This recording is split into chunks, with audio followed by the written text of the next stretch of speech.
Well, good afternoon, everybody. We're happy that you joined us. Welcome to the virtual public meeting on Mount Rainier National Park's draft Nisqually to Paradise Corridor Management Plan and Environmental Assessment. My name is Greg Dudgeon. I'm the Park Superintendent, and please know that we're so glad to have you joining us this evening. The purpose of the plan and environmental assessment is to provide high-quality opportunities for visitors to safely use, experience, and enjoy the park, and to develop strategies to concurrently protect natural and cultural resources for people today and people of tomorrow. The purpose of our meeting this evening is to provide you information about the plan and environmental assessment, to help answer questions, and to provide information on how you can participate further in the planning process.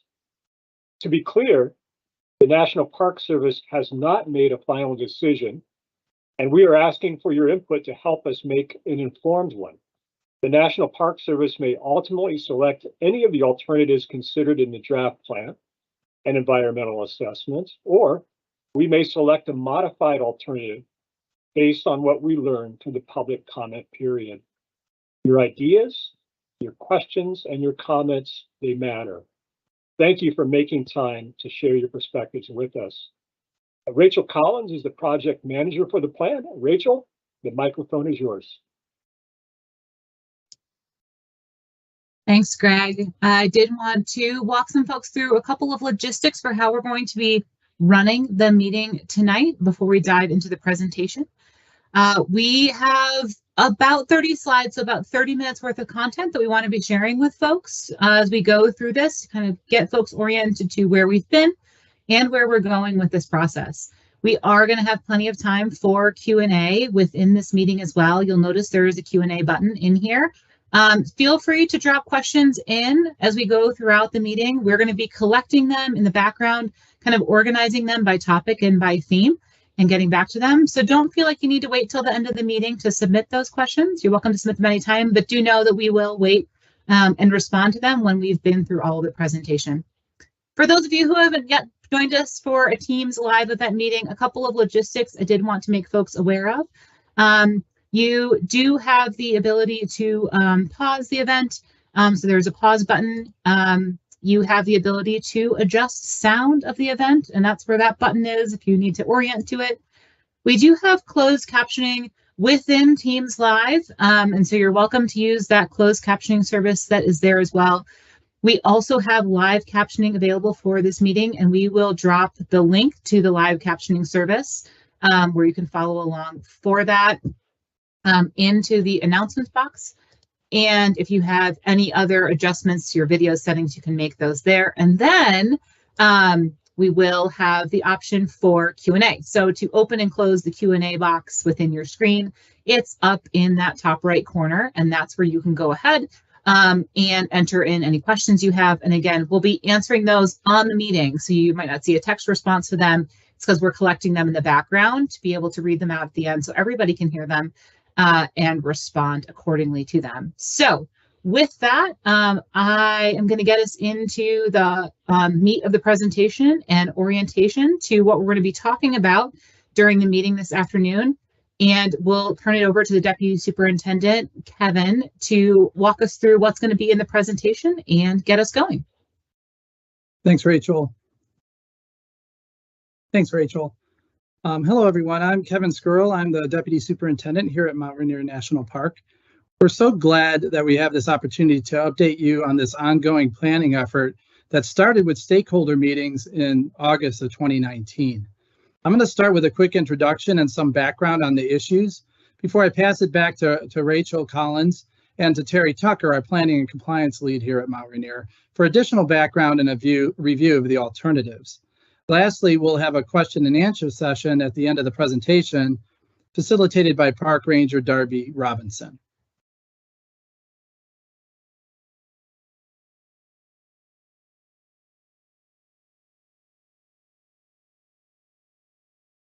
Next slide.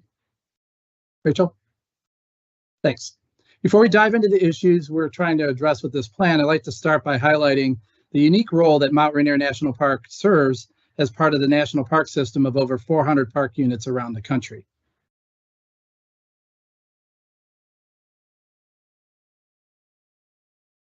I'm sure all of you know that Mount Rainier is such a majestic icon, visible to all of us who live or spend time here in the Pacific Northwest. The mountain orients our lives and our activities, and whether the mountain is out is discussed as if it's part of the weather forecast. What you might or might not know is that 97% of the park is designated wilderness, and much of the rest, the roads, the trails, structures, are within the Mount Rainier National Historic Landmark District. These are two of the most protective designations we have for our public lands. The structures in the district include some of the best examples of rustic style architecture, sometimes referred to as parkitecture. The park's road network was specifically designed to exist in harmony with its natural features and to bring you up close to them. Mount Rainier was the first national park to provide for automobile access.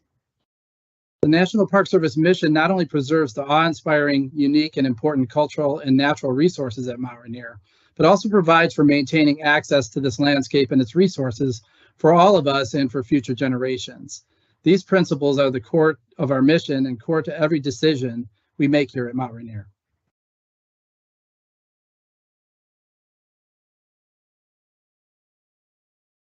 Many of you may be familiar with the park, but for those of you who are less so, Mount Rainier is in the western Washington state near Seattle-Tacoma-Olympia corridor. The park is mostly surrounded by national forest lands. This planning effort focuses on the southwest corner of the park, specifically on the Nisqually to Paradise corridor, the popular year-round 17-mile transportation corridor in the southwest section of the park, on Paradise Road, starting at the Nisqually entrance near Ashford and ending at Paradise. This is the most visited corridor in the park and where 12-month access to the high elevation Paradise area is provided. Due to the high importance to our visitors, we prioritize our planning efforts to focus on this area. The narrow meandering road to Paradise provides occasional glances at the mountain until you get to Paradise and all the spectacular views there. All along the way are locations in the National Historic Landmark District to stop and learn, orient yourself, get a permit, stay overnight in an inn or a campground, shop, or start adventures on front country trails or into the wilderness. The plan we're discussing today also includes proposed actions at both the Stevens Canyon entrance in the southeast corner and the White River entrance leading to Sunrise in the northeast corner of the park. I'd like to start with a little bit of background about the primary issues that have brought us to this point. If you are a longtime visitor to the park and have visited on a sunny summer weekend, I'm sure these numbers on this slide are not surprising to you. The park has been experiencing a significant increase in visitation in recent years, with most visitation, 70%, concentrated in the summer months, but also with significant growth during the winter. This trend has been emerging for quite a while, and concerns about the effects of increasing visitation led to studies starting in 1995, with a large body of work developed between 2011 and 2014 to document trends. Visitation increased from approximately 1.1 million visitors annually between 2005 and 2012 to just shy of 1.7 million in 2021, an increase of almost 50%. This increase in visitation has placed added pressures on our entrance stations, which have also tracked similar increases in the number of vehicles coming through the gates. The Nisqually entrance is the most popular for visitors as a key entry point to Paradise, and the lines on State Route 706, the National Park Highway, to get through the gate can exceed 2 miles with wait times of several hours. These lines block residential and business driveways, making roadway travel and local access difficult on high traffic weekends. One live example of a 2.5-mile line from 2020 is depicted in red on this slide.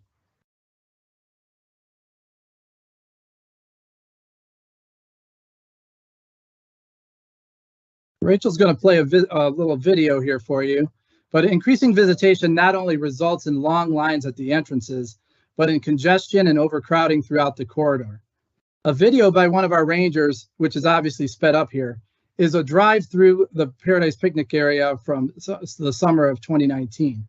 This parking area is the last to fill on our busy weekends, as it is furthest from the primary destinations at Paradise, and you can see every inch is being utilized. On peak weekends in 2019, we observed up to 1,400 cars parked in Paradise, which is 150% of striped and approved parking capacity.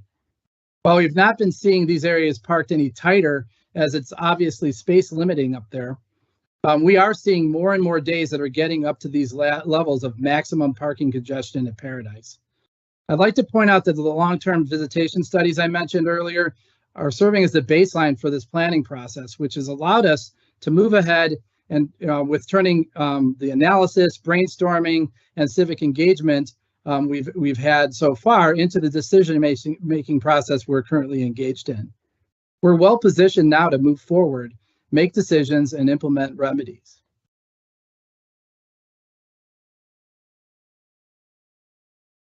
I just shared with you some of the greatest overall concerns we're trying to address, but this plan is needed to address a wide range of issues associated with congestion, facility overuse, and visitor-caused impacts to resources. On this slide is a summary of those key issues. This planning process will develop strategies to address roadway congestion and minimize safety hazards to visitors, particularly during the summer peak season.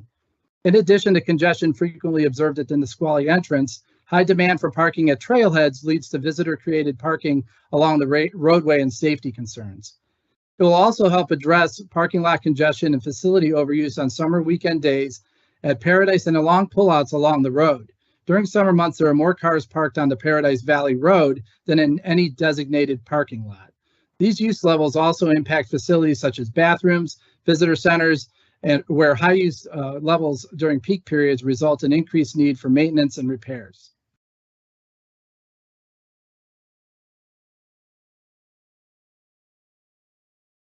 This plan is also needed to address a wide range of issues associated with congestion, facility overuse, and other impacts on resources. This planning process will minimize and mitigate impacts to alpine meadow environments and other natural resources. The mid to high elevation ecological communities at Mount Rainier are a significant feature of the park. Impacts to these resources are occurring primarily at Paradise Meadows, but also at view areas, road shoulders, and near parking areas. These are attractive because of our wildflowers, views of Mount Rainier, photo taking opportunities, and picnics, but off-trail use is trampling and causing impacts to sensitive vegetation, soils, aquatic resources, and wildlife. This plan will also enhance the quality of visitor experience at scenic viewpoints and along trails. High levels of visitor use at Paradise Meadow, Comet Falls, Carter Falls, and other popular trails and viewpoints result in crowded conditions in these locations, which diminishes the quality of the visitor experience. Additionally, these crowds create a condition where visitors need to walk off trail to navigate around crowds or find a viewpoint without people in them, impacting those meadows even further. Lastly, we want to provide careful and thoughtful attention to the protection of the culturally significant transportation features of the park.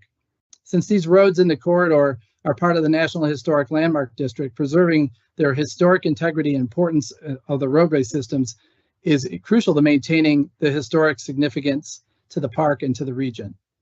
Now I'm going to hand it off back to Rachel, and she's going to walk us through the needs for the plan, the issues and goals, and our most recent public engagement efforts. She's brought a very skilled team with her and a wealth of knowledge and experience from working across the service on similar planning initiatives to this planning effort. Rachel? Thanks, Kevin. So Kevin walked us through kind of the key issues that we're working on in this plan. Just wanted to summarize those for folks into the overall purpose and need for this project. So in the big picture, we really want to be resolving all of those issues. And so the purpose is for us to be providing a high quality opportunity for visitors to safely use, experience, and enjoy the park, and developing strategies to concurrently protect those key resources. So we want to be developing strategies that are helping us to address congestion, minimize those safety hazards, address parking lot congestion and the associated facilities, make sure we're minimizing and mitigating impacts to alpine meadow environments and other natural resources, enhancing the quality of the visitor experience, especially at scenic viewpoints and along trails, and really thinking about how we provide protection for those culturally significant resources that Kevin talked about related to our transportation systems. We, as Kevin noted, have been engaging in this planning process for a number of years. We've been out for civic engagement and conversations with y'all through letters and meetings like this and other conversations throughout this process, starting back in August of 2019 with some stakeholder engagement. We've done 2 rounds of public and civic engagement that are summarized here on the slide. And all of those numbers on this slide are letters from people like you, individuals who attended meetings, who viewed our materials and looked at those things. And we've just been so grateful for the contributions to the conversation, so grateful for the perspectives that folks have brought to these conversations and to the new ideas that they've infused into this process. They have been so incredibly meaningful to our process. So thank you again for participating. Thank you again for engaging in this in a meaningful kind of way, and for all your letters. If you've submitted a letter to us in the past, you're probably seeing somebody on the screen who's read your letter.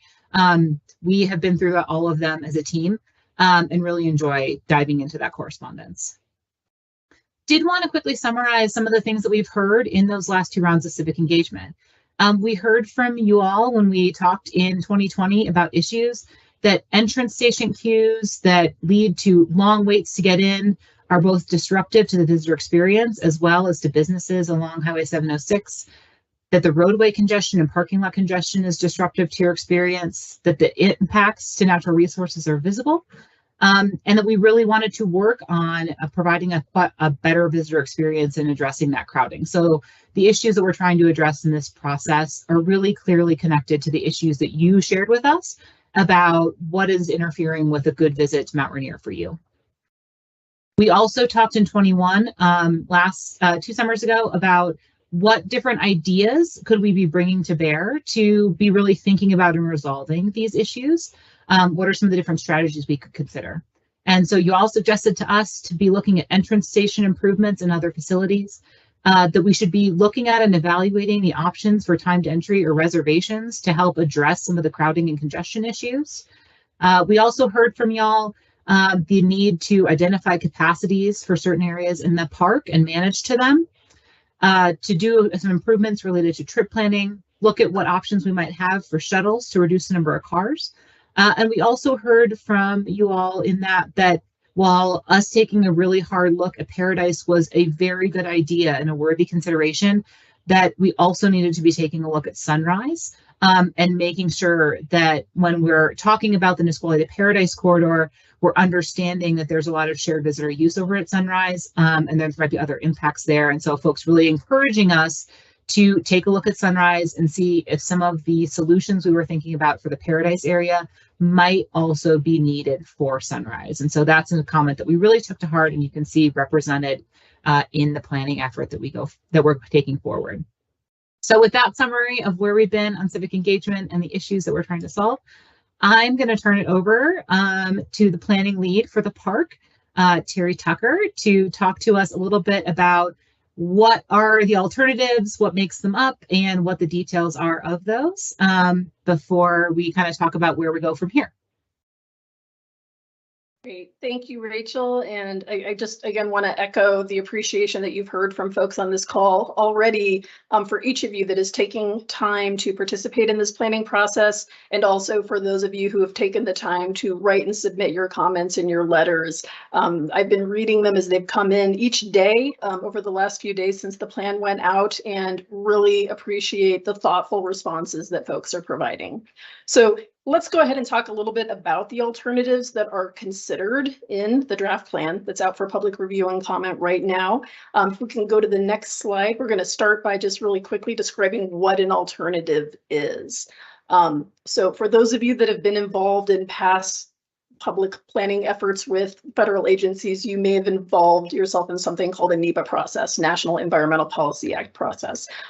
When we are looking at different proposals that have the potential to have an effect on the human environment, we're required to consider the potential effects of those actions, consider meaningful alternatives, and provide an opportunity for public review and comment. The alternatives that are looked at in this plan are basically different ways for us to meet the objectives of this planning process to help us respond to the purpose and need that we were just describing. They vary in terms of the different approaches that a management agency can take in order to meet those desired conditions and how they differently affect the environmental resources, the landscape that we're all engaged in. And they are intended to represent truly different ways for land managers to meet those objectives to be responsive to the purpose and need. For this plan, the alternatives that are carried forward for analysis include what we call the no action alternative. No action doesn't mean we stop taking actions. It means in the context of this type of a plan that we continue current management. So the no action alternative would be a continuation of our current guidance from the Parks General Management Plan, or GMP, which was approved in about 2002. And so that serves as a baseline for comparing management approach and for comparing the effects of different management strategies. We have three other alternatives that we are calling the action alternatives because they propose different levels of changes from current management. And we're going to talk through each of these in a little bit more detail. So let's go ahead and move on and talk a little bit more about each of these alternatives, and then we'll be opening it up later for your questions. So one thing I do want to highlight right away is that the planning effort that we are engaged in here at Mount Rainier National Park is based on a visitor use management framework that has been developed across multiple agencies and is being utilized at many different units of the Park Service right now to help inform visitor use management into the future. And so this is not something that we are learning on the fly here at Mount Rainier. We're really trying to build on a lot of the lessons learned and a lot of the structural thinking and framework that's been established through this process. That framework does have an iterative component, and it's going to result in us identifying these things that you're seeing on the screen: desired conditions, indicators, thresholds, talking about our visitor capacity. Let's move to the next slide. We'll talk a little bit more about what those terms mean and what that might look like in the context of this plan. So desired conditions are pretty simply what it is. It's what is it that we're trying to accomplish? When we propose a change in management, it's because there is some condition that we want to either sustain, or there's a desired condition that we're not meeting and we want to take action to accomplish that desired condition. In this plan, we are looking at updating some of the desired conditions to better reflect our current management direction and what we've learned in the roughly 20 years since the General Management Plan was created. Indicators and thresholds are some of the core elements that help us learn through this process. Indicators are those things that help us know if we are meeting those desired conditions, and thresholds are things that we can use to track progress and that can tell us when it's time for us to think about implementing an adaptive management strategy or taking a corrective action so that we can ensure that we're working towards accomplishing those desired conditions. As Kevin mentioned and Rachel mentioned, we've really benefited at Mount Rainier from some long standing planning and studies that have gone on, and a lot of work has gone into informing this planning effort. So this particular planning effort's been underway for roughly 2 or 3 years, but the data that we're building from goes back well beyond that. One of the other things that you'll see in this plan is a consideration of visitor capacities. Establishing visitor capacities is something that the park committed to doing in our general management plan back in 2002 to help us make sure that we are able to implement strategies that will help us achieve those desired conditions. There is a connection. Visitor capacities are also something that parks are legislatively directed to do from acts like the 1978 Parks and Recreation Act. And so we're looking to meet those responsibilities within the plan area with the Nisqually to Paradise Corridor Management Plan. Let's go ahead and move on to an example, just really briefly, of what this might look like in the context of this plan. So if our desired condition is to have a high quality access to the Paradise area with trails that are free from visitor conflicts, where you're not having to step around or step off the trail onto those wildflowers, our desired condition is to have that high quality experience. An indicator that might let us know if we are meeting that could be things like how many people are on the trails at the time, what is the condition of the meadows, are we seeing a lot of bare soil or fragmentation, and the extent of parking and roadway congestion. So those would just be examples. And then an example of visitor capacity is looking at all of the data and how we've seen the numbers of visitors change over time. We've identified a potential capacity of up to 2,800 people at one time at Paradise. And so just, again, examples of those elements from the visitor use management framework. So let's go ahead and jump into the alternatives themselves. Again, starting with alternative 1, the continuation of our current management. And again, this is our baseline for comparison. There would be no major changes. We would continue to implement direction broadly from that 2002 general management plan. We would continue to do minor repairs, but no major infrastructure in the context of visitor use management would occur under alternative 1, the quote unquote no action alternative. So what we'd like to do now is transition and talk a little bit about the action alternatives, starting with the next slide, some of the things that are common to all of the action alternatives.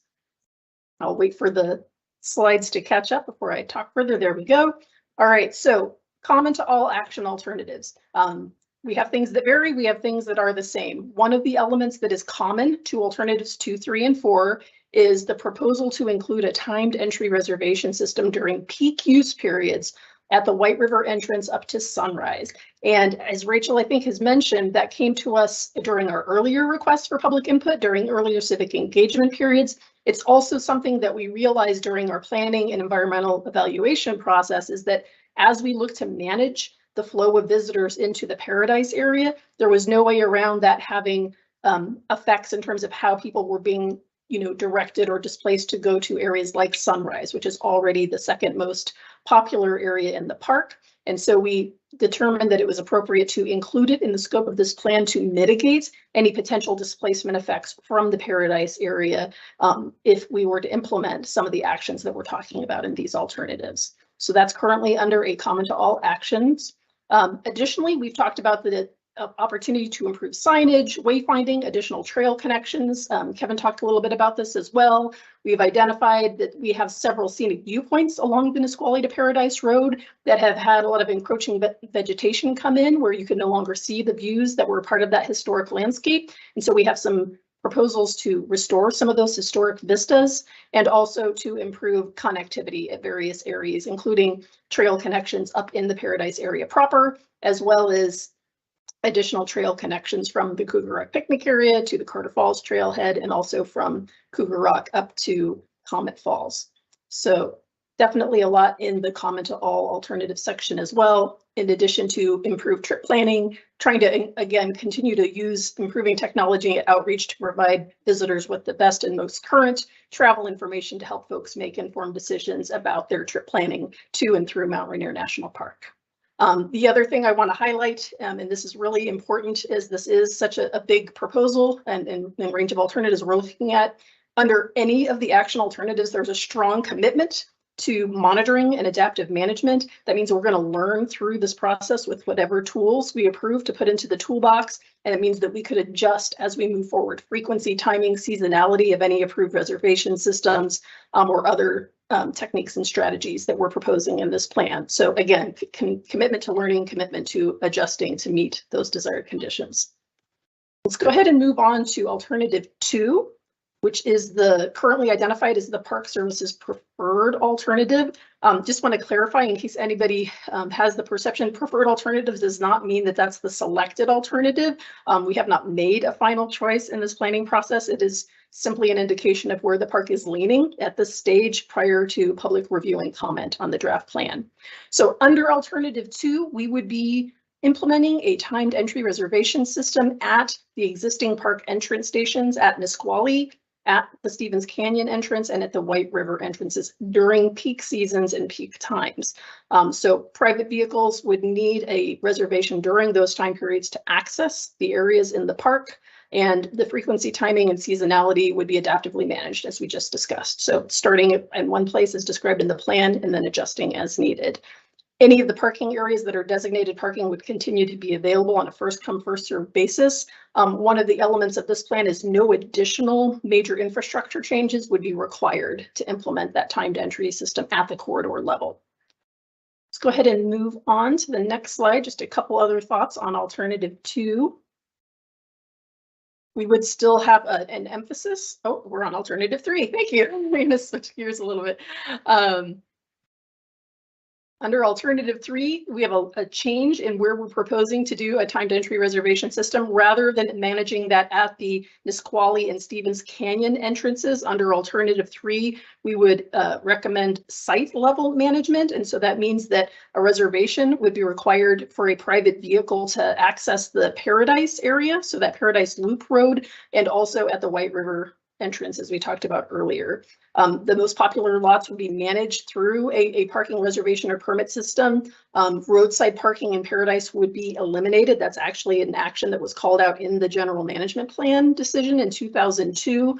And at the onset of decision, if we adopted alternative 3, only the Paradise and Sunrise areas would be subject to reservation. The remainder of the park would continue to be available without a day use reservation.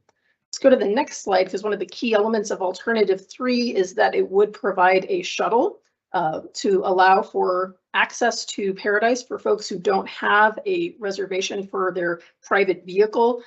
That Cougar Rock picnic area parking lot would be reconfigured to be a shuttle pickup location. So folks could, without a reservation, hop on that shuttle, travel up to Paradise, visit, and then come back down on the shuttle to pick up their car at that Cougar Rock picnic area. And again, frequency, timing, seasonality of the shuttle could be adaptively managed as well. In order to help increase the flow of people through the Nisqually entrance stations and the other entrance station, we would include under these alternatives a reconfiguration of the entrance booths. We're not proposing to add additional length, but we are proposing under these alternatives to stack the entrance stations within the existing lanes to help expedite the number of vehicles that could pass through the area at a given time and ideally improve the flow rates through the entrance stations. And I think our next slide is alternative 4, which is the last of the action alternatives. This one is similar to alternative 3 in that it is a site level management proposal. The key difference is that alternative 4 would not include an in-park shuttle from Cougar Rock to Paradise. It would have site level management of the Paradise area and the White River entrance, but it would still be based on timed entry reservation for private vehicles. The remainder of the park would continue to be accessible without a reservation. There would not be a timed entry reservation required at the Nisqually or Stevens Canyon entrance under this alternative. Similar to alternative 3, we would stack the entrance booths at the stations to try to improve the flow of vehicles through there. That wraps up our very quick summary of the alternatives. I want to hand it back now to talk a little bit about the next steps and how you can continue to provide your ideas to help inform this planning process. Thanks.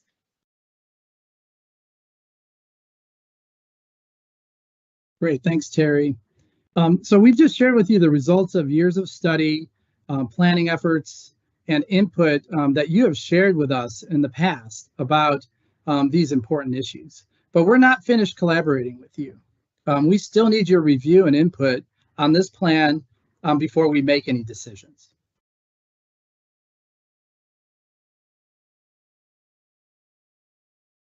This project has had 3 phases, and we're currently in the last phase, phase 3. During phase 1, we established the purpose and need, reviewed data and previous studies, conducted civic engagement with you to get input on key issues within the corridor to inform our strategies that we were going to develop. In phase 2, we dedicated ourselves to exploring solutions, and our team, with your input, explored viable concepts and strategies and assembled these into preliminary alternatives and actions. We completed another round of public engagement focused on these strategies, and I want to thank you for your participation in both of these earlier efforts. In phase 3, we've used that feedback you've provided and refined our strategies and alternatives and conducted a robust environmental analysis and drafted the plan and environmental assessment that we recently shared with you. And we want your input, and we hope that you take the time to review and provide that input during this important last phase of the project. We know that each of you experienced the park differently, whether by car, hiking backcountry trails, alone, or with your families or friends, as a single visit, in your lifetime, on vacation, or on regular weekend trips here from nearby areas, summiting the mountain or relaxing in one of the inns. Lots of experiences here at the park, lots of ways to think about how we should manage the park. This is your national park, and we really encourage you to review the document and provide your feedback on the plan we've put together for the Nisqually to Paradise corridor. Your input at this stage will inform our decision-making and help direct significant investments in this park over the next decade. You'll have until June 11th to review the plan and provide comments and suggestions in the link that we're sharing on this slide and in the chat with you. When you're providing comment and feedback on this plan, we ask that you help us not by simply telling us what you support or what you don't support, because we're not simply counting votes, yay or nay, on any of these ideas. We're looking for substantive thoughts and input on the proposed actions, the alternatives, and the analysis that we've provided.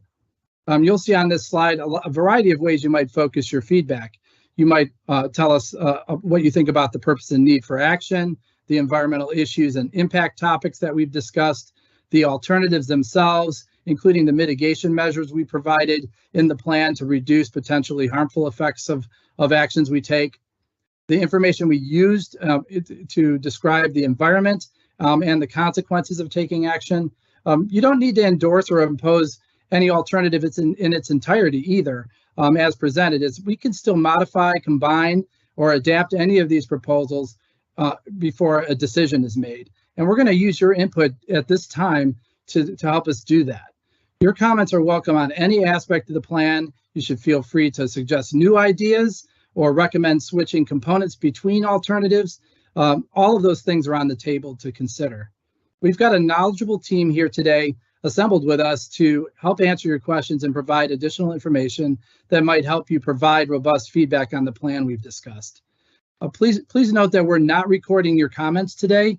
Please go to the link we've shared to provide your comments in your own words and directly to us for full consideration during this phase of the planning process. I'm going to now pass things off to Darby Robinson, park ranger in our interpretation and education division here at the park, who's going to be facilitating our Q&A question and answer period. Darby, it's all yours. All right, thanks, Kevin. So we've been getting a lot of good questions in. We're going to take a short break, about 2 minutes. So stretch your legs, use the restroom, grab a drink of water, or if you have more questions to be thrown in, input them now. We're going to gather those, kind of organize them a little bit, and we're going to be back in just 2 minutes to answer your questions live. So nice little break, relax, leave this open, and we'll be right back.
All righty. We're going to be coming back here and answering your questions live. So we're going to try to get to as many as possible, and we're going to be bouncing around. So thank you all for submitting so many really fantastic questions right now. So let's get us started. The first question is going to be for Rachel, and it's going to be sort of about the planning process. So this first question is, what consideration was given to the makeup of the planning team, and were there any Mount Rainier employees familiar with the unique culture of Mount Rainier and its operations on that team? Yeah, thanks for that question, folks, and Darby for queuing that up. We actually had a really robust planning team comprised of both experienced Mount Rainier employees as well as NPS subject matter experts. I have been with the project since the beginning in 2019 and have worked with 50 or more staff from both at the park as well as across the agency who have contributed to this project. I also wanted to acknowledge how many letters we've gotten over the course of this project. So all of those voices of y'all who recreate in the park, who know the park well, each one of those letters was read, thoughtfully considered, and integrated in some way into the process. And so many, many voices, perspectives, and different types of experience represented in all different ways on the planning team. So it was really great to have that, and just a really committed group. And I know that there are members of that IDT who are on the call, so this has been a good opportunity to say thank you for your thoughtful and dedicated contributions to the process. Excellent, yes. And then also to you, Rachel, how did we come to the idea of 7 a.m. to 5 p.m. as peak time? So what was the kind of maybe the process behind kind of that becoming the peak time that we label? Yeah. The great benefit of this planning process is that Mount Rainier has been collecting hourly data on traffic volumes for many years. And so we have great data on what the volume looks like. And we do see that there are most of the entries for the day in the entrance stations occur between that window. This is also about making sure that we have a good enough window to help distribute use across the day. And that's one of the goals, is to make sure that we're providing good quality access to the park by making sure that we're providing an opportunity for folks to come early and stay late, and that's within that window. The one thing I also want to say here is that, emphasizing the point that both Kevin and Terry have made, in that this is a draft plan, and we do really want to hear from folks. And so if you think that the time needs to start earlier or later or end a little bit earlier, and that would help meet the purpose and need of the project of providing those high quality experiences, reducing queues, and providing good access to parking, then absolutely want to hear what those other proposals are so that we can consider those as we come to a final decision. And so that's just what's in the draft. Let us know what you think. We're looking forward to reading about it. Excellent. Next question is for Terry. What, if any, socioeconomic realities, such as access to internet, cost of the reservations, service charges, park entry fees, etc., were considered in the developing of alternatives 2 through 4? Yeah, that's an excellent question. And I'll be honest, I mean, that's been a comment that we've heard from a lot of people throughout this process. So yes, it's absolutely something that the Park Service is considering across these alternatives. I think one thing that we are really interested in hearing, and appreciate folks who are sharing some ideas about ways to minimize the potential for there to be barriers for folks. And I think that is where the adaptive management element and wanting to learn through the process comes to bear. It is certainly the intent to continue to welcome people to the park so that they can have fantastic experiences at Mount Rainier National Park, and looking at a variety of ways to provide that advanced information, to look for ways to structure any reservation system that goes into place to be a minimal barrier to folks as they learn through a new system.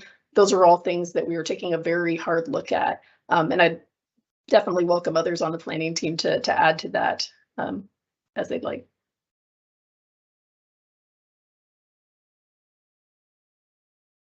Great.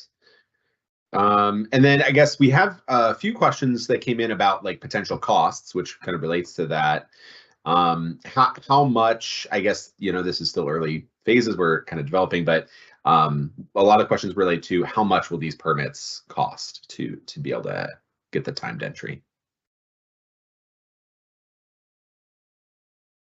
And Terry, I guess. Sure, I'll do my best. So again, since we are still at the draft stage, we don't have final details. I can assure folks that what we are currently assuming is that it would be a nominal, like few dollars type of a reservation fee based on our current information. But again, we are still in the planning process. And so working through those specifics is something that the park would commit to do as we work towards a decision and understand what the scope and scale of a potential reservation system might be, keeping in mind that the options that are currently up for discussion range quite a bit in terms of the geographic scope of the system and what's included. But absolutely the intent is not to make it an onerous fee and is also not to layer fees. And so that's something else that I would actually, maybe I'll just speak to it because I think I saw this come in as a comment from a number of folks or question. There was a question about whether or not folks who already have a permit, whether that's a campground permit or a commercial use permit, would also need to get an additional timed entry permit under these alternatives.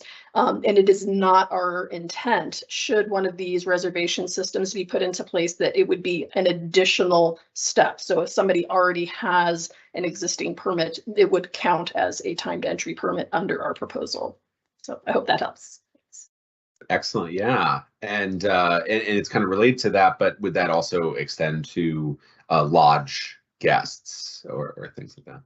Yeah, absolutely. If somebody has a reservation, like I said, campground or lodge, again, we would account for that type of use in determining the number of permits available. And if folks had that reservation or other permit in place, it would count as their timed entry reservation as well. Again, the details need to be worked out once we finalize the plan and understand more about what specifically the situations are that we would be looking at and the locations within the park that we would be looking at. But yeah, definitely want to be mindful about the other measures that are already in place for folks to access, use, and use the park.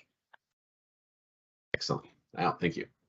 Next question is for Rachel, and this is actually a question that we've even gotten some phone calls in the visitor center about over the last couple of days. But is the plan to implement this year, or when really is the plan, if selected, to implement timed entry? Yeah, you bet. So we are working our way through the planning process now. We've noted that comments are going to be due in June for this. We're going to then be making a final decision at the later part of the summer, which means we won't have a final decision in time to implement anything this summer. So the earliest we'd be looking to implement is for summer 2024. So we're using this summer as an opportunity to put the draft out, get feedback on it, incorporate all that feedback, make any considerations, and then again, looking to make a final decision later this summer for implementation at the earliest for summer 24. Thank you. And also again to Rachel, there's a question about sort of capacity and numbers. So what is the number of people, max people, they can be at Sunrise at one time? 2,800 was identified as the max for Paradise. Does that include Sunrise and Stevens Canyon as well? So I guess the capacity limits for the Sunrise area. This is great. I'm glad I have a copy of the plan open because these are some great questions and detailed questions. So the capacities were done for each individual area because that is the level that we do that analysis at, as well as the level that we're meaningfully managing to within the alternatives. So for folks with capacity questions, I would encourage folks to take a look at the plan. The full capacity analysis and discussion is in Appendix C. Let's see for capacity, which we didn't even do that on purpose, but it's great. And so you can take a look in there, and that includes the discussion of all of the components that went into that capacity analysis. So, and it includes all the different areas that are analyzed and their associated capacities. So know that capacity for Paradise is just for Paradise. It does not include other areas. Other areas have their own capacities. The capacity for Sunrise is 1,350 is what we have in the plan for that. Again, you can go to Appendix C under the Sunrise section and read up on the write-up for that number. And also wanted to remind folks that those capacities are expressed as people in one time. So that's how many people can be there at any given moment. That's not a total number for the day. And we understand that there's a lot of turnover and other things that go into how we kind of manage to that capacity. So the daily use number for that area is much higher than the number of people that can be accommodated in that area at any given single moment in time. And that's what that number is expressed as that person's at one time. And that's what you'll see in the capacity. All right, thank you. This is a question for Terry. Will there be staggered reservations? And sort of in that related, how timed is the timed entry? What's the nearest hour, half hour in general? And then there's a follow-up question after that, but we'll start with the timing. Sort of what's the anticipation for timing? Yeah, sounds good. And I might need to have Rachel get me some support on one of these, but I can assure folks that we are looking at a kind of a rollout of different reservation windows. So under the alternatives that would have timed entry, I think our starting planning assumption is that there would be some percentage that would be made available for folks who are doing early planning, and then a percentage that would be retained for, within the day or two ahead of the proposed use. And so wanting to stagger it, again, we don't have the final details worked out. We're still working through that, and your comments are helping to inform that process. So again, I know many folks have provided very specific feedback about timing that they would need for their types of trips, what absolutely wouldn't work, what might work. So please keep sending in that feedback. But yes, to answer their question, looking at both reservations that are in advance and also holding a percentage back for those near-term reservations for folks who did not know months ahead of time that they were hoping to be visiting the Mount Rainier area. Excellent. Yeah, excellent. And then in that same kind of question was about where would people be, I guess, parking or waiting if they're in between their timing, or has that been considered?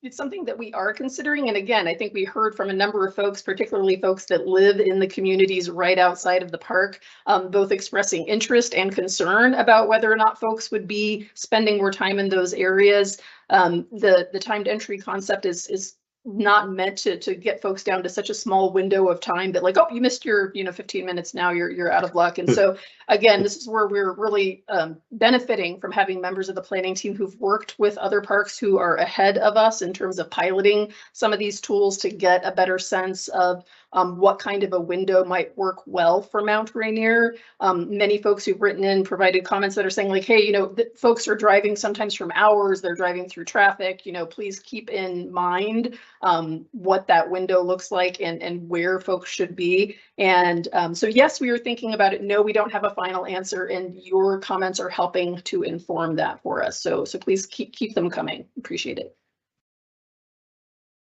Excellent. And this would be a question for Rachel, potentially Terry as well, but it could be for either. But we'll throw it to Rachel because we'll just get to alternate here. How will the plan or the alternative be chosen? What's the next steps after sort of the public comment phase ends?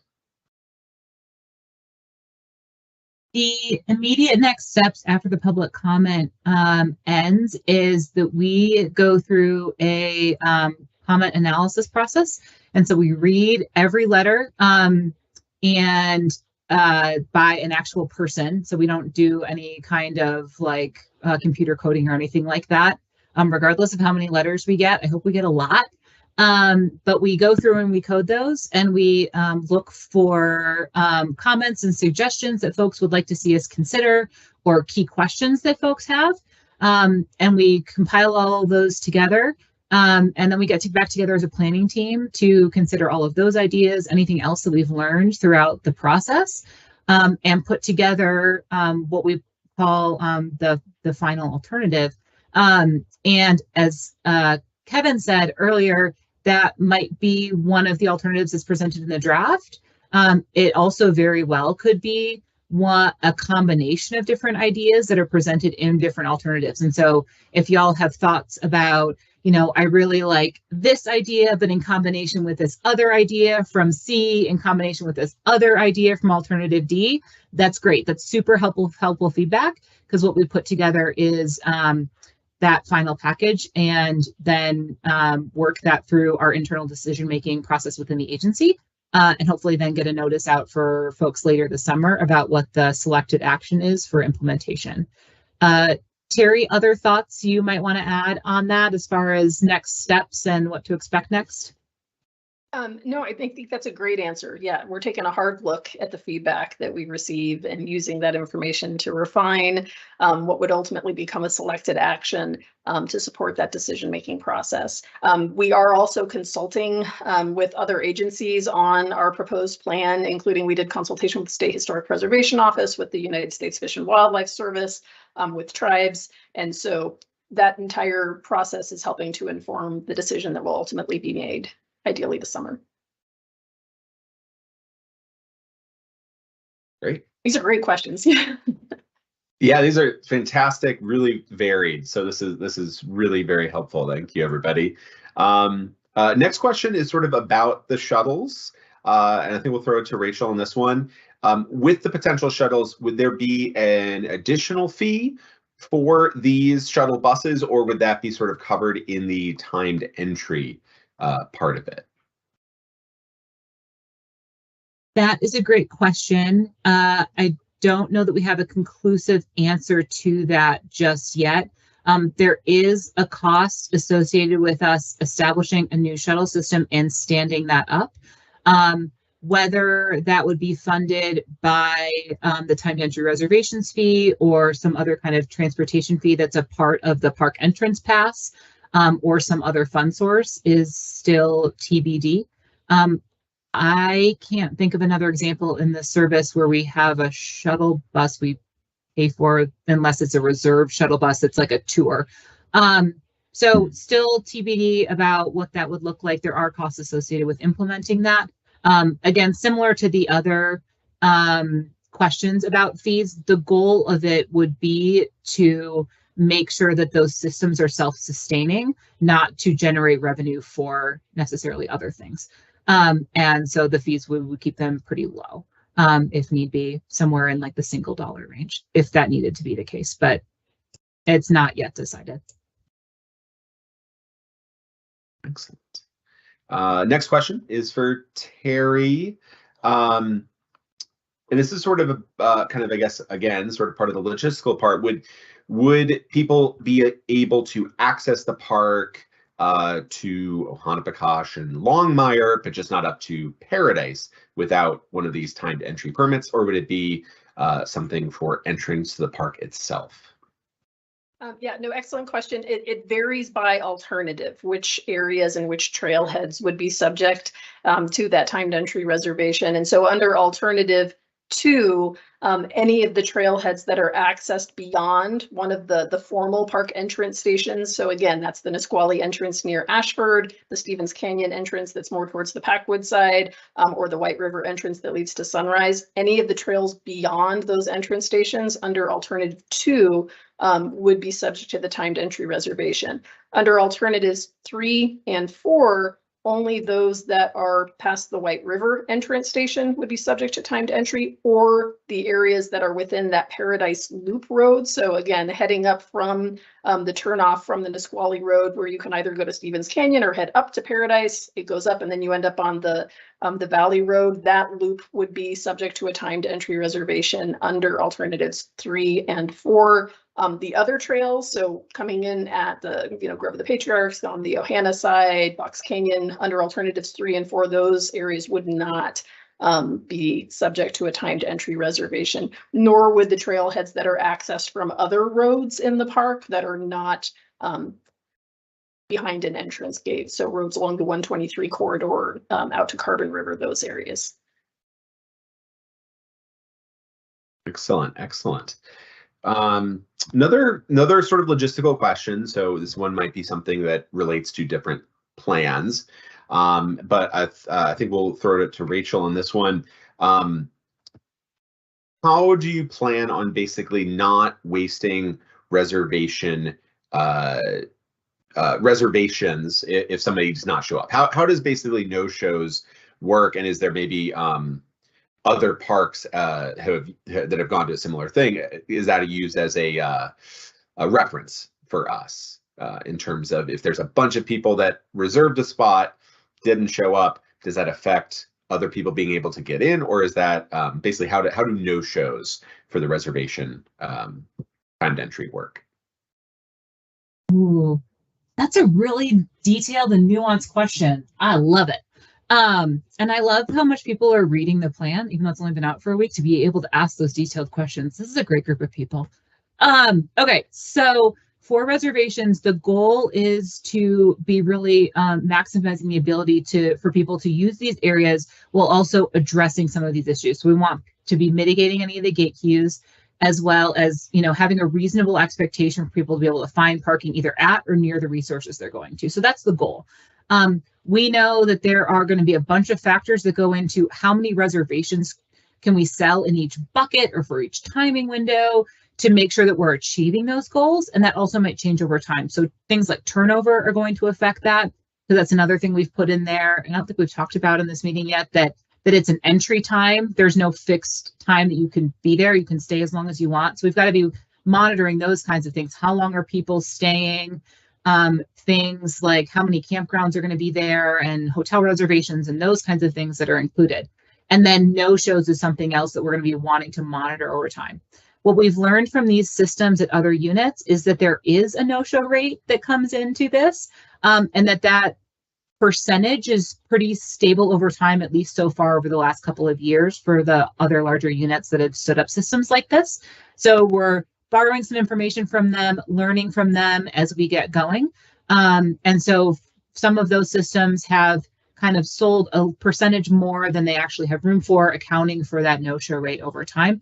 Again, something that Mount Rainier specifically will be monitoring over time and adapting, because again, the goal here is to be serving the addressing of those issues and what we're managing for, and the number then may change over time. It's not going to be fixed. To make sure that we're accounting for that. And if we're seeing a bunch of no-shows not be accounted for, then that'll let us know that we can be selling more permits to account for that no-show rate. Excellent. And then sticking with you, Rachel, this kind of half the question was actually just answered about kind of certain hours and timing. So looks like once you're in, you're able to potentially stay the whole time. But this is another part of that question that somebody had was, would they be able to reliably come very early in a summer day or very late after peak and not have to get a timed reservation? Yeah, great question. So again, on the timing piece, we understand that we want people to be able to enjoy their experience of Mount Rainier, and having to watch your watch to be like, I only have a 2-hour parking was something we did talk about and dismiss because we said that's not going to be a really enjoyable experience, and that's doesn't necessarily help us achieve our goals. What we do want to be doing is using these timed entry permits to help pace visitation across the day, so we don't have these surges of people all trying to come in at the same time or trying to get access to parking at the same time. So the idea is to better pace that across time. And so that's one of the things that we're doing, is saying that there are certain hours of the day and days of the year where that proactive management up front is going to help better pace that visitation into the park and into these key areas. And then there's going to be other times of day, in the early morning, in the later part of the afternoon, or into the evening, and also times of year where we don't have such high demand that that kind of a system is needed. That also is something that may change over time. And those are going to be minor adjustments that Terry talked about under that adaptive management frame. But again, the intention here is that we're always going to be letting folks know very clearly what the permit hours are, what the permit days are for the year, so you can plan accordingly. Again, one of the major goals of these alternatives is to give all of us, the Park Service and y'all, the tools you need to plan your trip accordingly and know what to expect. One of the biggest challenges we heard from folks is, man, I drove all the way there and I sat in line for so long. That's not great for you either. So we're trying to give everybody a better tool to know what to expect and to be able to facilitate a more streamlined experience. All right, thank you. Next question is for Terry. So kind of related to, we already answered that, permit holders, folks with reservations, those would kind of not have to get that additional timed entry fee. But this person's also asking about kind of volunteers and volunteering. We do get a lot of fantastic volunteers in all areas of the park throughout the whole year, really, especially in the summertime. Would volunteers also have to get timed entry fees, or would that just be part of kind of fall into maybe the like staff or other categories? So how would volunteers fit into this proposal?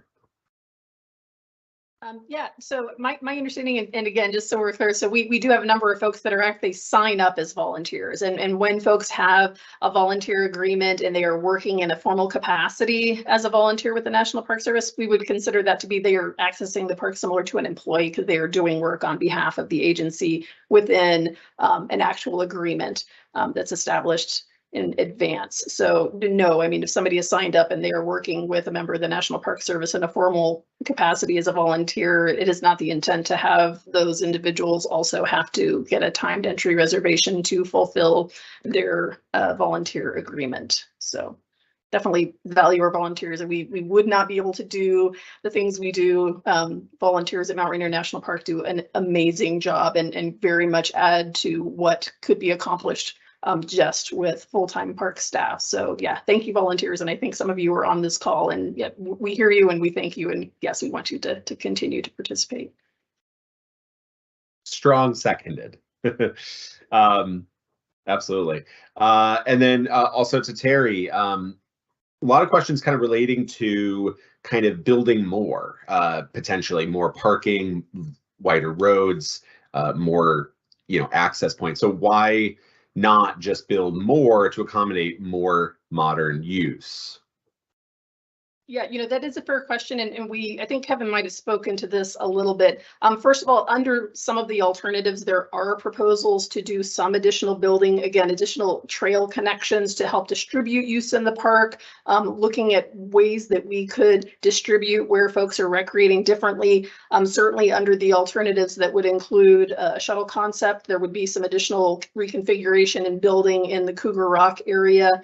That said, Mount Rainier National Park is 97% designated wilderness pursuant to the Wilderness Act. And so as a statutory responsibility, we are not able to put new installations and build out additional developed areas like a new parking lot or that within those designated wilderness areas. A lot of what is outside of the designated wilderness area, and some of it overlaps it, is that National Historic Landmark District that Kevin was talking about. Mount Rainier National Park has been a national park since before there was a National Park Service. And so we have these historically significant and important cultural landscapes. And so when we consider ways that we would add to or build in that developed footprint, we are trying to be mindful of the historic character within that existing cultural landscape, the sensitivity of the habitat that's provided, the high quality of the natural resources and those wilderness values that people come to see. So we do have some constraints to where we would look. And again, I think that it's the undeveloped areas that draw a lot of folks to the park. We are considering it, but again, like there are some sideboards on where the park can look to extend that footprint. I will also acknowledge that several folks asked the park to consider development outside of the boundaries in terms of looking at options that would be in partnership with neighboring communities or transit options. I think there are a lot of partnership ideas that the Park Service has had interest in and continues to be open to talking about. For the purposes of this decision-making process, we are constrained to making decisions within the scope of authority within the park itself, but we do appreciate the ideas that folks have about looking at ways that we might be able to partner with others to address some of these issues as well. Fantastic. And then to Rachel, this is a sort of about capacity. We have actually a couple of questions about capacity, but one is about sort of the Cougar Rock day use area. What is the current parking capacity of the Cougar Rock day use area, which is where one of the big proposed shuttle pickup spots would be?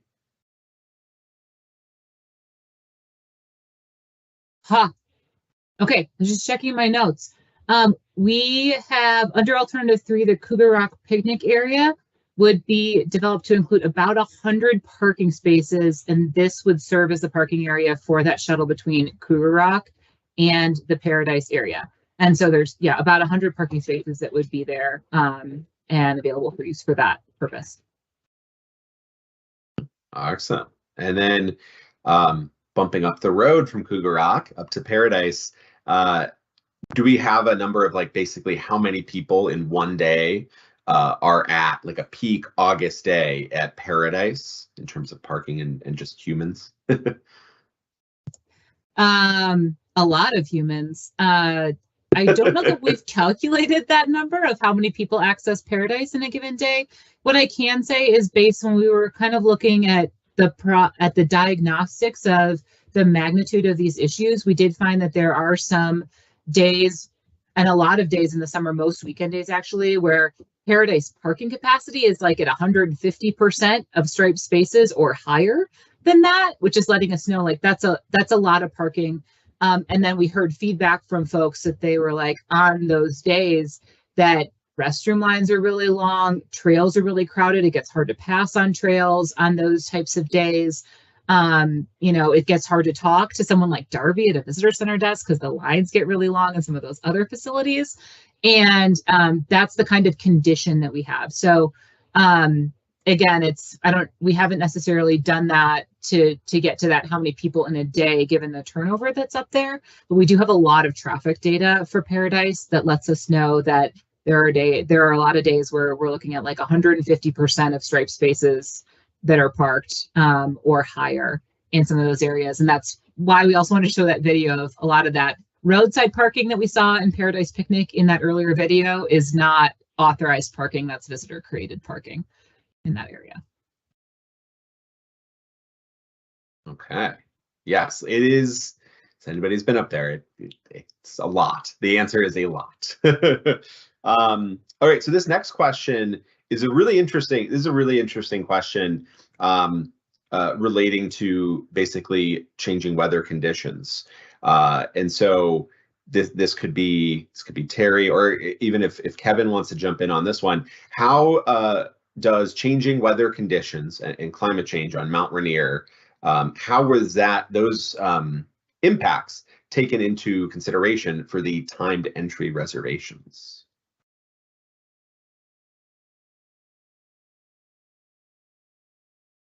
We'll start with Terry, if we want to start. I was just going to there. say, Kevin, do you want to take that one? Yeah, I'm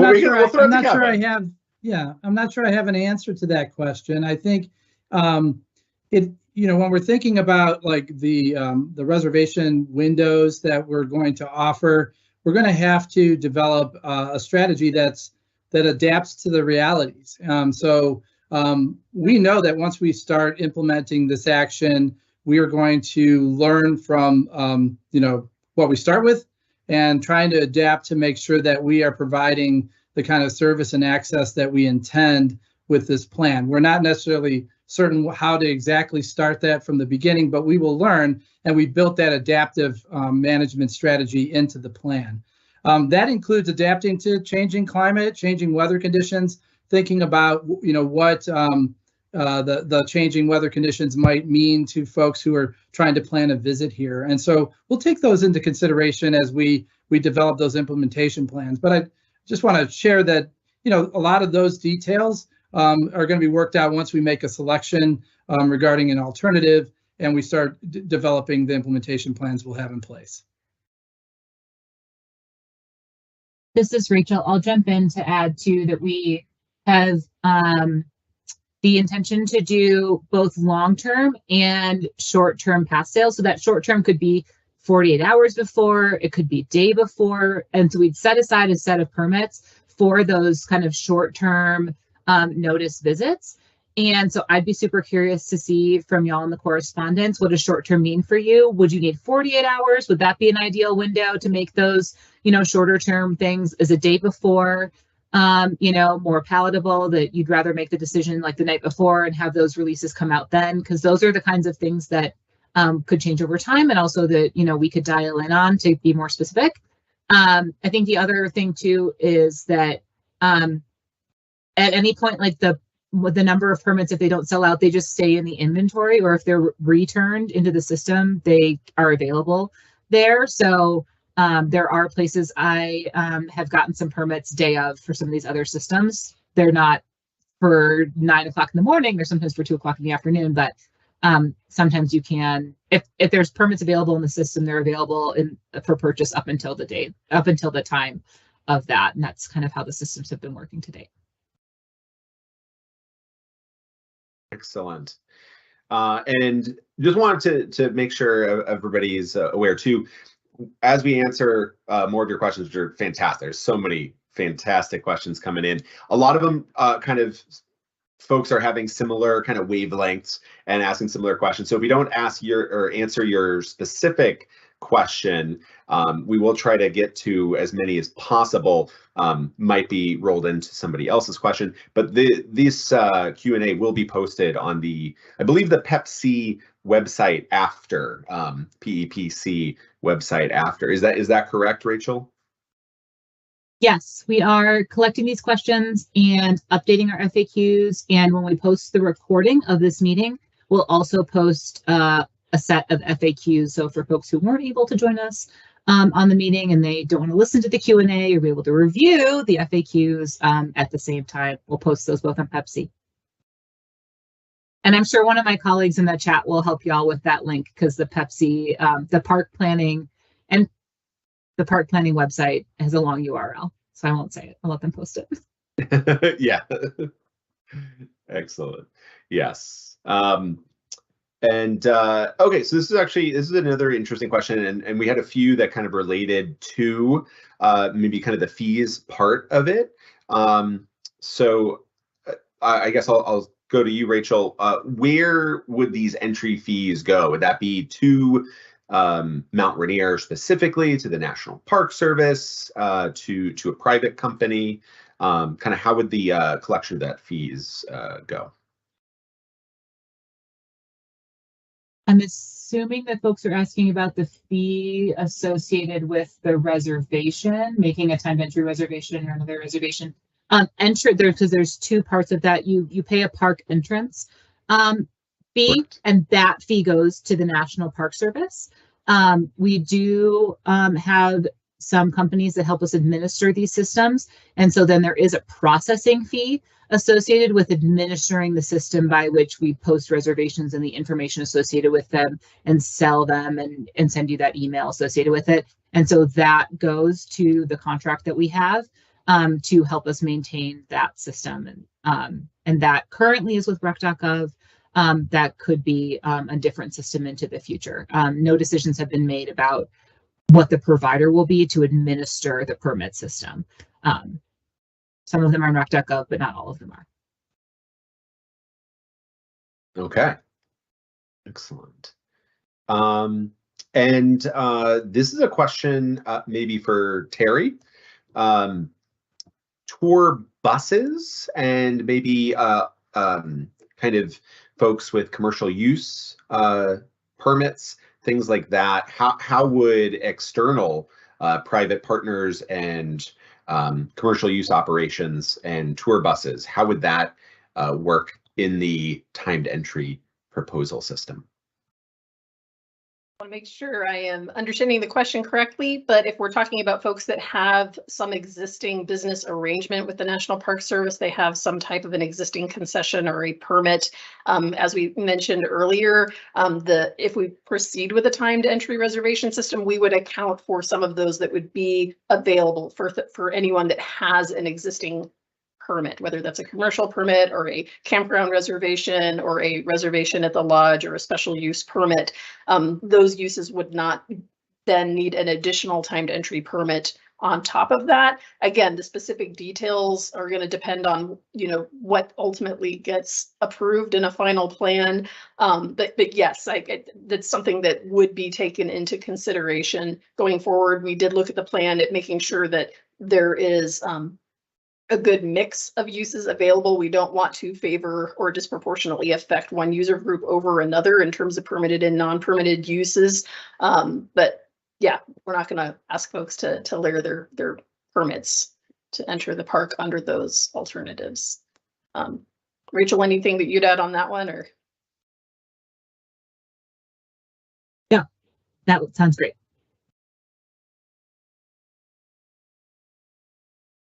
All righty. We'll throw this to Rachel. Had a couple questions about kind of in-state versus non-residents and kind of how that's considered. Could you maybe speak to, I guess, maybe this is a national park, so maybe the decision-making process between kind of balancing the, kind of local needs, but the question here was about any consideration for residents versus non-residents of the state when it comes to time entry. Could you just speak to the decision-making around that? Yes, I can. And Darby mentioned it. We are a National Park Service unit, and so our constituency is the whole nation to be providing access to parks. And we don't really have a way to set a boundary for a resident versus a non-resident, a local versus a non-local that would be fair and equitable and consistent with our mission. And so from that perspective, we have not done that to this point. And I do think that one of those considerations for those who do live proximate to the park and know that this is the place where you recreate every day, if there are other considerations about timing of the system that would help facilitate your recreation. We've heard this in other places where like, oh, I just want to go for a drive after work or a hike after work. So a permit system that ended at 4 instead of 5 would help facilitate that. Those are the kinds of things that would be really helpful for us to hear of, how would you use the system? How could we streamline it to make sure that it works for you in the way that you want to recreate, knowing that as a National Park Service unit, we are trying to consider what it looks like to serve a national constituency. Excellent. Well said. We had a couple of questions about kind of funding and enforcement of kind of the rules. I guess this would just be in general, like if people, don't leave. I guess it's open-ended for the timing, but how would will we need additional funding for management of like parking lots and the new kind of timed entry system and things like that?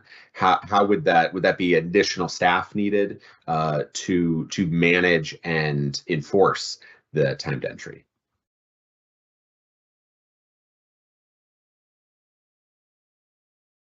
Terry or Rachel, I'm not sure exactly who this would go to, but yeah, no, I mean, I can say a few things, but then I invite Kevin or Greg to jump in on this one too. I mean, obviously, like we said, until we make a final decision, the scope of what any changes might be is still under development.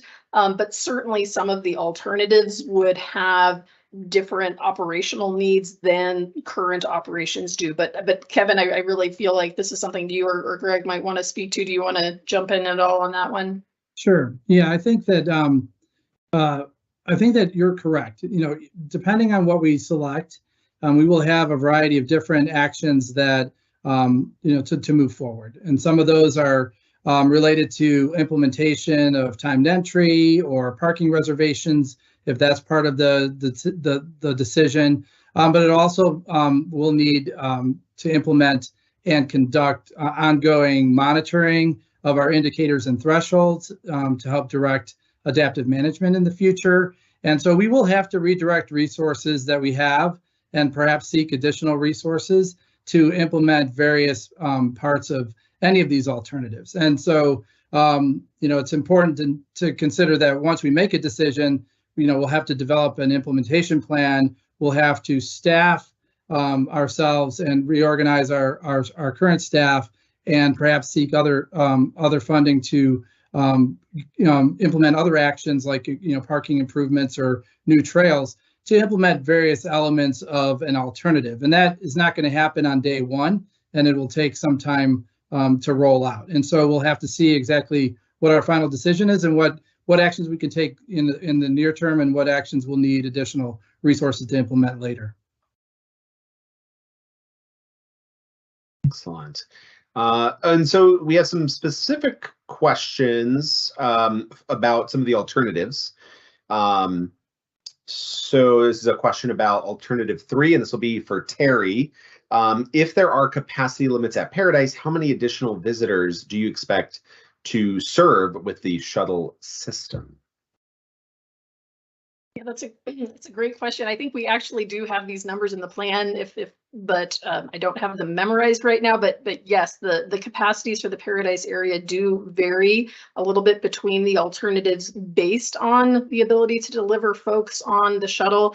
And so that is something that I don't have it up in front of me right now, but we can certainly reply to that information, and it is in the plan, the difference in numbers. So yes, we looked at it. And it is something that we are being mindful of in terms of the shuttle is intended to provide, again, additional access for folks if they were not able under that alternative to secure a permit to park their own vehicle to still allow people to visit. We are mindful that we also don't want to over deliver folks and still end up with the crowding and the facility overuse that is part of the purpose and need that we're trying to respond to. So it's trying to look at balancing those. Again, it's our goal to provide access to the park for people to have high quality experiences and ways that are going to maintain the same opportunities for others and for future generations. Rachel or anybody else want to jump in? And again, I apologize for not having the number off the top of my head, but I know we did look at that and it is in the plan. So Yeah, I'll jump in because I have the benefit of having the plan up on my multiple monitors. In that alternative where we have the shuttle, that is also in that alternative, we do not allow for any roadside parking along the valley road. So that's the downhill road from the upper lot down back to Recircle at the bottom of that Paradise loop. And so in lieu of having that roadside parking at Paradise directly, that roadside parking goes away, and that same amount of people access Paradise via that shuttle opportunity instead of the roadside parking. And there's a discussion in the plan about that roadside parking and the benefits and trade-offs of having roadside parking on a travel route like that. And so that's one of the things that we wanted to analyze is what does it look like to mitigate some of the safety concerns with having parking along that roadway.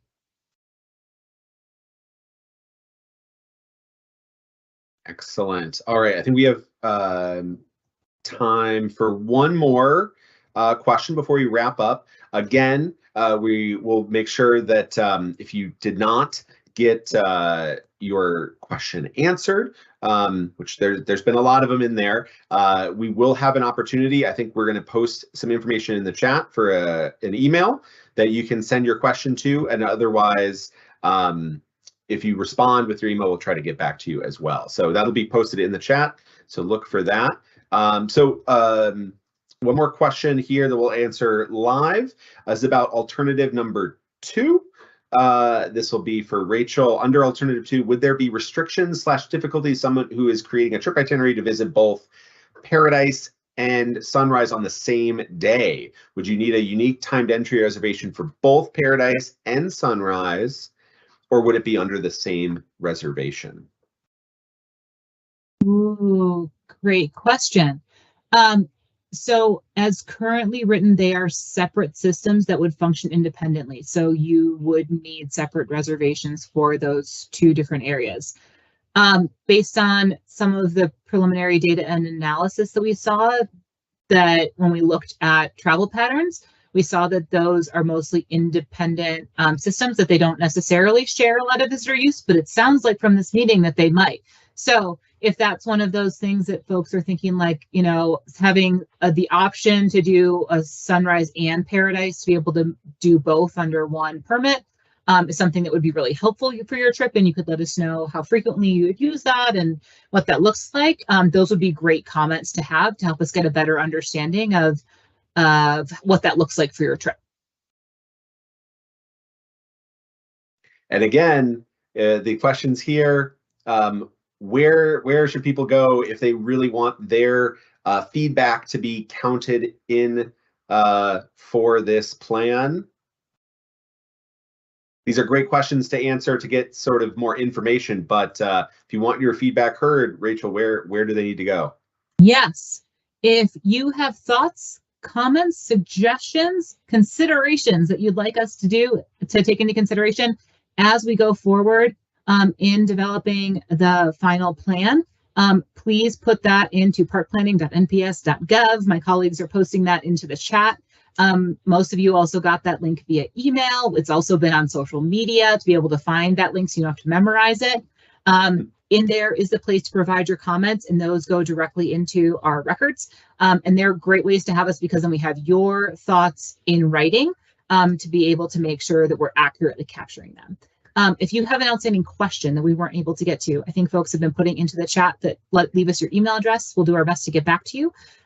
Also, many of you got an email from Maura VUM at nps.gov registering you for this meeting. So you know we're actively managing that inbox and paying attention to it.